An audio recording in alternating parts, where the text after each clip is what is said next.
यह अच्छा है कि प्रधानमंत्री ने अपनी कारों के काफिले में कटौती कर इसका उदाहरण पेश किया कि वे जो कुछ औरों को करने के लिए कह रहे हैं उस पर स्वयं अमल कर रहे हैं।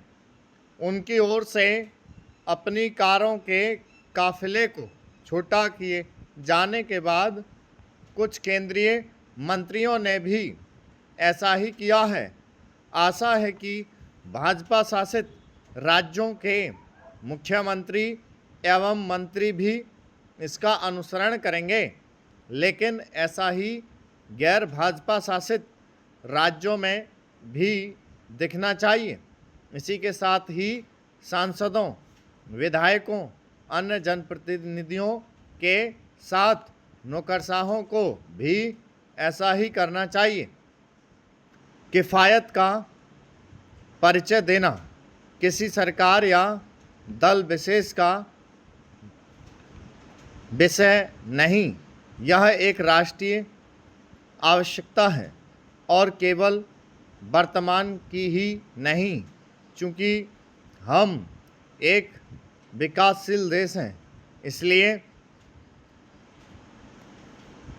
मितव्ययिता का परिचय तो सदैव ही दिया जाना चाहिए और सबसे अधिक नेताओं और नौकरशाहों की ओर से दिया जाना चाहिए, क्योंकि उनके बीच किफ़ायत की जगह फिजूल खर्ची की संस्कृति ने जड़ें जमा ली हैं। यह किसी से छिपा नहीं कि जो जितने लंबे काफिले से चलता है वह उतना ही धमक हनक वाला माना जाता है। दिखावे वाली इस मानसिकता से मुक्ति पाने की सख्त ज़रूरत है। आज यदि ऊर्जा संकट के चलते मंत्रीगण 2-3 कारों के साथ चलने को उपयुक्त समझने लगे हैं, तो इसके पहले वे इसकी ज़रूरत क्यों नहीं समझ रहे थे? आखिर ऐसा तो है नहीं कि ऊर्जा संकट के पहले पेट्रोलियम पदार्थों का उत्पादन देश में ही हो रहा था या फिर उनका आयात बहुत सस्ता था। सरकारी तंत्र को तो इससे कहीं अच्छे से अवगत होना चाहिए कि विदेशी मुद्रा की सबसे अधिक खपत पेट्रोलियम पदार्थों के आयात में ही होती है। सरकार को पेट्रोलियम पदार्थों को खपत में कमी लाने के साथ विदेशी मुद्रा बचाने वाले अन्य दीर्घकालिक उपायों पर भी ध्यान देना होगा। विदेशी मुद्रा की एक बड़ी खपत पर्यटन के लिए विदेश यात्राओं के चलते होती है।